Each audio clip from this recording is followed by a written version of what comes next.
नागपूर शहरात सुमारे 8,000 कोटी रुपयांची भव्य गुंतवणूक करत हेलिकॉप्टर उत्पादन प्रकल्प उभारण्यात येणार आहे। हा ऐतिहासिक करार मुख्यमंत्री देवेंद्र फडणवीस यांच्या उपस्थितीमध्ये सह्याद्री अतिथीगृहात पार पडला। महाराष्ट्रात पहिलाच हेलिकॉप्टर निर्मिती प्रकल्प या कराराअंतर्गत मॅक्स एरोस्पेस नागपूरमध्ये 2026 पासून हेलिकॉप्टर उत्पादन सुरू करणार आहे।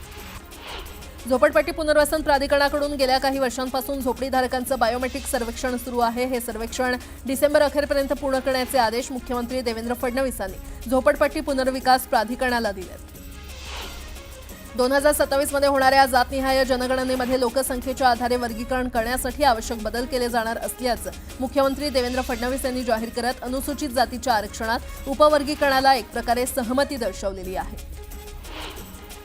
राज्यातील जिल्हा परिषद आणि पंचायत समित्यांच्या निवडणुकीचा मार्ग आता मोकळा झालाय। सातारा जिल्हा परिषदेचे 65 गट आणि जिल्ह्यातील 130 गटांसाठी ही निवडणूक होणार आहे। यामध्ये ओबीसी आरक्षण देखील पडणार आहे। वंदे भारत एक्सप्रेस आता जालन्याऐवजी नांदेडपर्यंत वाढवण्यात आलेली आहे। यामुळे नांदेड परभणीची प्रवाशांची सोय झाली असली तरी छत्रपती संभाजीनगरच्या प्रवाशांना मोठी गैरसोय सहन करावी लागणार आहे। आता गाडी नांदेडहून पहाटे 5 वाजता निघणार असल्यानं तिचं छत्रपती संभाजीनगर स्थानकावरचं आगमन उशिरा होणार आहे। विठ्ठल रुक्मिणीच्या दर्शनासाठी आलेल्या भाविकांचं जलद आणि सुलभ दर्शन व्हावं यासाठी मंदिर समितीनं व्हीआयपी दर्शन बंदी बरोबरच दर्शन रांगेतील घुसखोरी थांबवलेली आहे। दर्शन रांगेची गती वाढली आहे, त्यामुळे आता दर्शन रांगेतील भाविकांना अवघ्या तासाभरातच देवाचं पदस्पर्श दर्शन घेता येतंय। इराण आणि इस्रायल यांच्यातील तणावाचा परिणाम कमोडिटी बाजारात दिसून येतोय। सोन्याच्या दरात उच्चांकी दरवाढ झाली असून सोनं पुन्हा 1 लाखांच्या पार गेलंय, तर आंतरराष्ट्रीय मार्केटमध्ये सोनं हे $50 वाढलेलं आहे। राज्यातील बाजार समित्यांमध्ये तुरीच्या अवकेत घसरण होताना दिसून आल्या। बाजार समितीमध्ये 14,300 क्विंटल आवक झाली। सर्वसाधारण दर हा 6,100 रुपये प्रति क्विंटल इतका मिळाला।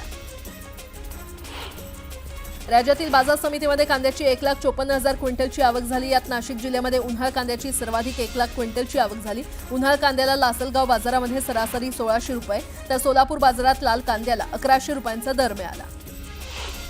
खासगी शाळांकडून होणारी अवाजवी शुल्कवाढ आणि त्याला विरोध करण्यासाठी 25% पालकांनी एकत्र येण्याची अट असल्यानं पालकांची कोंडी होते। अवाजवी शुल्कवाढीबाबत एका पालकाचीही तक्रार ग्राह्य धरण्यात येणार असून त्यासाठी आवश्यक असलेली तरतूद करण्याचा विचार शासनाकडून सुरू आहे।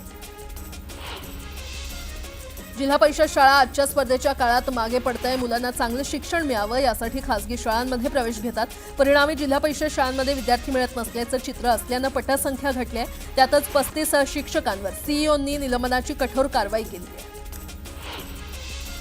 सहाय्यक प्राध्यापक पदासाठीची राज्यस्तरीय पात्रता परीक्षा अर्थात सेट परीक्षा 15 जूनला होणार आहे। मुंबई विद्यापीठाशी संलग्न महाविद्यालयातील 25 केंद्रांवर ही परीक्षा घेतली जाणार असून 12,848 विद्यार्थ्यांनी त्यासाठी नोंदणी केली आहे। राज्यात विजेचा पुरवठा करणारं महावितरण आता भांडूप आणि मुलुंड या 2 भागांसह मुंबईमध्ये वीज देण्याच्या तयारीत आहे। मुंबईमध्ये वीज पुरवठा करण्यासाठीच्या परवान्याकरता महावितरणानं वीज नियामक आयोगाकडे याचिका दाखल केली आहे।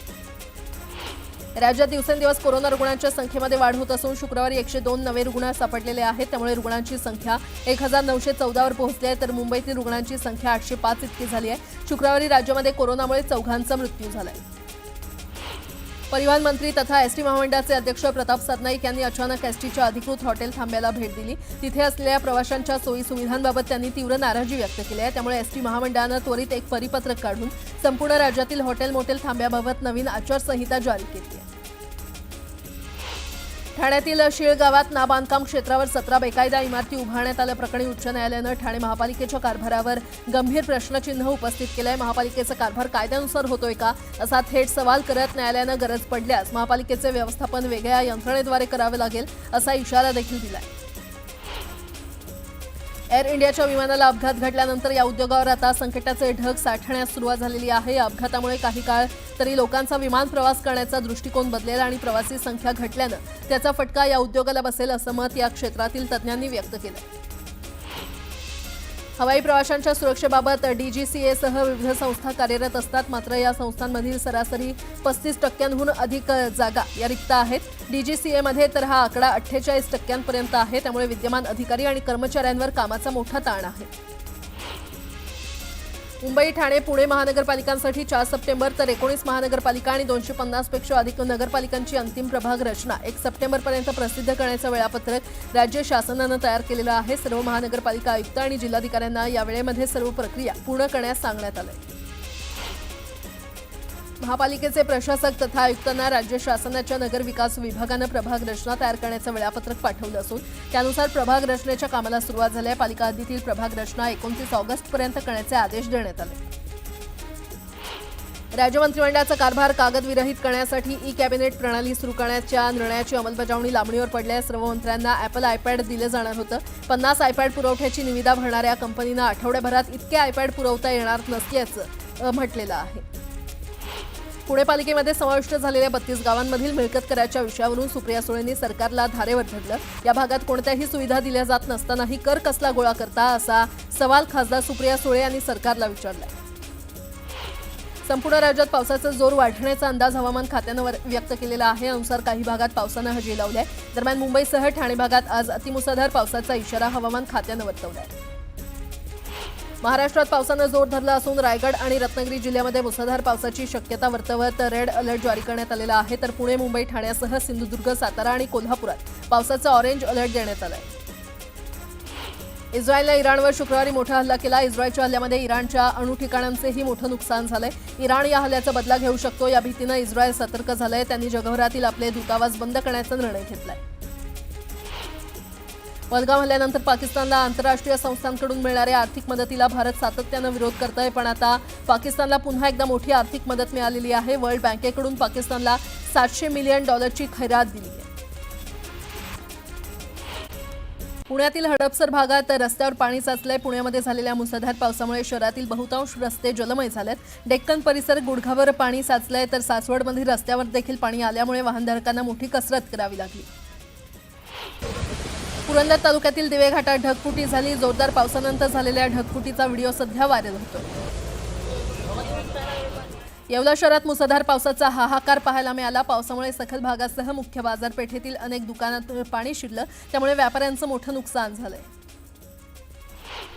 मावळ तालुक्यातील कामशेत इथे विजांच्या कडकडाटासह जोरदार पाऊस झाला। पावसामुळे जमिनीत ओल राहिल्यानं पेरणीचं गणित कोलमडलं, तर काही ठिकाणी बियाणे वाहून गेल्यामुळे शेतकरी संकटात सापडला। मनमाड शहर परिसरासह ग्रामीण भागाला जोरदार पावसानं झोडपून काढलं। मेघगर्जना आणि विजांच्या कडकडाटासह झालेल्या पावसामुळे जनजीवन विस्कळीत झालं। वादळी वाऱ्यामुळे काही ठिकाणी झाडं उन्मळून पडल्यात, तर वीज पुरवठा खंडित झाला। छत्रपती संभाजीनगरच्या वैजापूर शहरासह तालुक्यात जोरदार पाऊस झाला। लाख, खंडाळा, भायगाव, वैजापूर, पानवी, खंडाळा इथे विजांच्या कडकडाटासह जोरदार पाऊस झाला। खेडमध्ये विजांच्या कडकडाटासह जोरदार पाऊस झाला। काही मिनिटातच मुसळधार पावसामुळे रस्ते जलमय झाले, तर नाले तुडुंब भरून वाहू लागल्यामुळे वाहतुकीवर परिणाम झाला। रत्नागिरीच्या दापोलीमध्ये मुसळधार पावसानं हजेरी लावली, यामुळे सखल भागात पाणी साचलं। दरम्यान पुढील 3 दिवसही जोरदार पावसाचा इशारा देण्यात आला। पंढरपूरच्या विठ्ठल रुक्मिणी मंदिरात टोकन दर्शन प्रणालीची 15 जूनला पहिली चाचणी होणार आहे। मंदिर समितीच्या संकेतस्थळावरून ऑनलाईन पद्धतीनं 14 जूनपासून बुकिंग करता येणार आहे। शिंगणापूर देवस्थाननं 167 कर्मचाऱ्यांना कामावरून काढून टाकलंय। शिस्तभंग केल्याचा ठपका ठेवत देवस्थाननं ही कारवाई केली आहे। मुस्लिम कर्मचाऱ्यांकडून देवाच्या चौथाऱ्यावर काम केल्याचा आरोप करत हिंदुत्ववादी संघटनांनी आंदोलनाचा इशारा दिला। फुलंब्रीतील तहसील कार्यालयाच्या पायरीवरच जिल्हाधिकारी दिलीप स्वामी यांनी कर्मचाऱ्यांची हजेरी घेतली। उशिरा येणाऱ्या आणि मनमानी सुट्ट्या घेणाऱ्या कर्मचाऱ्यांना जिल्हाधिकाऱ्यांनी फैलावर घेतलं। मालेगाव कारखान्याच्या पंचवार्षिक निवडणुकीकरता आज चिन्ह वाटप होतं। खरं तर कालच ते चिन्ह वाटप होतं आणि चिन्ह वाटपादरम्यान 2 गटात तुफान राडा झाला। या राड्यामध्ये 2 गट आमने-सामने भिडले। पोलिसांना देखील धक्काबुक्की करण्यात आली। मुंबईच्या कांदिवली पूर्वच्या जानुपाडा परिसरात भाजपच्या 2 गटात राडा झाला। पालकमंत्री आशिष शेलार भेटीसाठी आले होते आणि त्यावेळी हा राडा झाला। दरम्यान पोलिसांनी भाजपचे पदाधिकारी देवांग दवे यांना ताब्यात घेतले। हिंगोलीच्या बौर गावामध्ये शासकीय निधीच्या कामाच्या चौकशी दरम्यान 2 गटात वाद झाला। यावेळी झालेल्या हाणामारीचा व्हिडिओ समोर आलाय। या प्रकरणात हाणामारी करणाऱ्यांवर गुन्हा दाखल करण्यात आला। पुण्यामध्ये काल रात्री पावसाच्या पाण्यात वाहून गेलेल्या महिलेचा मृतदेह सापडला। एक 65 वर्षीय महिला पुणे-बँगलोर महामार्गावर असणाऱ्या नाल्यातून वाहून गेली होती। कालपासून अग्निशमन दलाकडून महिलेचा शोध घेतला जात होता। दरम्यान वाजे स्मशानभूमीजवळ नाल्यामध्ये या महिलेचा मृतदेह आढळून आलाय। धावती लोकल पकडण्याच्या प्रयत्नात फलाट आणि लोकलच्या गॅपमध्ये एक प्रवासी अडकला होता। या घटनेनंतर संबंधित प्रवाशाला रुग्णालयात दाखल केलं गेलं। उपचारादरम्यान त्याचा मृत्यू झालाय। घाटकोपर रेल्वे स्थानकावर ही दुर्घटना घडली। अमरनाथच्या बारकुपाडा परिसरात 6 ते 7 जणांच्या टोळक्यानं काही लोकांवर तलवारीनं हल्ला केला। वाहनाचा हॉर्न वाजवल्याच्या कारणावरून ही घटना घडली। या हल्ल्यामध्ये अनेक जण जखमी झाले। माहीम परिसरात एसी कॉम्प्रेसर फुटल्यामुळे आग लागली. या आगीमध्ये दोघांचा होरपळून मृत्यू झालाय. दरम्यान अग्निशमन दलानं आगीवर तात्काळ नियंत्रण मिळवलं. महापालिकेची कचरा वाहून नेणारी गाडी रस्त्यात रुतली, त्यामुळे मोठी वाहतूक कोंडी झाली. पालिकेनं खोदलेल्या खड्ड्यात पालिकेचेच वाहन रुतलं. चंदनसार भाजी मार्केट परिसरात ही घटना घडली. महिला कामगारांना जनरेटरच्या धुरामुळे अचानक त्रास जाणवू लागल्यानं तातडीनं वाशी एमजीएम रुग्णालयामध्ये दाखल करण्यात आलं. 15-20 महिला कामगारांना श्वसनाचा त्रास जाणवू लागला होता. तुर्भे एमआयडीसीतील आंबेडकर नगर इथल्या D326 या कंपनीमध्ये आग लागली. प्रहारचे नेते बच्चू कडू आणि महसूल मंत्री चंद्रशेखर बावनकुळे यांच्यातील चर्चा फिसकटलेली आहे. बावनकुळेंनी मुख्यमंत्री देवेंद्र फडणवीसांना फोन जोडून दिला. त्यानंतर मुख्यमंत्री फडणवीस आणि बच्चू कडू यांच्यामध्ये फोनवरून चर्चा झाली. कर्जमाफी संदर्भात समिती स्थापन करण्याची सरकारची भूमिका आहे, तर लेखी आश्वासनाशिवाय माघार नाही अशी भूमिका बच्चू कडू यांनी घेतली. बच्चू कडूंच्या चक्का जाम आंदोलनाला मराठा आंदोलक मनोज जरांगे यांनी पाठिंबा दिलाय. 15 जूनला अंतरवाली सराटीमध्ये चक्का जाम आंदोलनामध्ये सहभागी होणार असल्याचं जरांगे यांनी सांगितलं. माजी आमदार बच्चू कडूंच्या आंदोलनाला काँग्रेस नेत्या यशोमती ठाकूर यांनी पाठिंबा दिलाय. राजकीय मतभेद बाजूला ठेवत शेतकऱ्यांसाठी पाठिंबा देत असल्याचं वक्तव्य यशोमती ठाकूर यांनी केलं. बच्चू कडू यांच्या अन्नत्याग आंदोलनाच्या समर्थनार्थ प्रहार जनशक्ती पक्षाच्या वतीनं मानोरा तहसील कार्यालयामध्ये ठिय्या आंदोलन करण्यात आलं. या आंदोलनामध्ये मोठ्या संख्येनं कार्यकर्ते सहभागी झाले. अमरावतीमध्ये प्रहारच्या कार्यकर्त्यांनी तहसील कार्यालयामध्ये आंदोलन केलं. यावेळी कार्यकर्त्यांनी तहसीलदार विजय लोखंडेंना त्यांच्या दालनात कोंडून ठेवलं होतं. तातडीनं कर्जमाफीसह विविध मागण्या पूर्ण करण्याची मागणी कार्यकर्त्यांनी केली. सांगलीच्या कवठे महाकाळमध्ये एसटी आगाराच्या व्यवस्थापकाला मारहाण करण्यात आल्याचा प्रकार घडला. कवठे महाकाळमधील एसटी कार्यालयातल्या व्यवस्थापकाच्या केबिनमध्येच घुसून ही मारहाण करण्यात आली. एसटी आगारमधील एका कर्मचाऱ्याला निलंबित केल्याच्या रागातून ही मारहाण केली गेली. जायकवाडी धरणातील नवीन पारोळा पंपगृहात उंदीर शिरल्यामुळे दोन्ही फेस एकत्र येऊन शॉर्ट सर्किट झाल्यानं विद्युत पुरवठा खंडित झाला. त्यामुळे शहराचा पाणीपुरवठा तब्बल 9 तासांपासून बंद आहे. सोन्याचा दर पुन्हा वाढलाय. 1000ची वाढ होऊन सोनं 1,631 रुपयांवर पोहोचलंय. 6 दिवसांनी सोन्यानं पुन्हा 1 लाखाचा टप्पा गाठलाय. अहिल्यानगरच्या तेलकुड गावमध्ये जनावरांवर बिबट्यानं हल्ला केला. हल्ल्याची संपूर्ण घटना सीसीटीव्हीत कैद झाली आहे. असे हल्ले थांबवण्यासाठी शेतकऱ्यांनी वनविभागाकडे बंदोबस्ताची मागणी केली आहे. आश्रमशाळेतील वर्ग 3 आणि वर्ग 4 साठी बाह्यस्रोत शिक्षक भरतीची ई-निविदा प्रक्रिया रद्द करण्याची मागणी करण्यात आली आहे. मागणी पूर्ण करण्यासाठी बिऱ्हाड पायी मोर्चा काढण्यात आलाय. शहापूरमध्ये प्रहारच्या कार्यकर्त्यांनी भजन आंदोलन केलं. यावेळी कार्यकर्त्यांना कडूंच्या आंदोलनाला पाठिंबा देत तातडीनं मागण्या पूर्ण करण्याची मागणी केली. सरकारनं एचटीबीटी कापूस बेड्यांवरील बंदी हटवण्याची मागणी शेतकऱ्यांनी केली. यावेळी शेतकऱ्यांनी बंदी हटवण्याची मागणी करत पेरणी केली.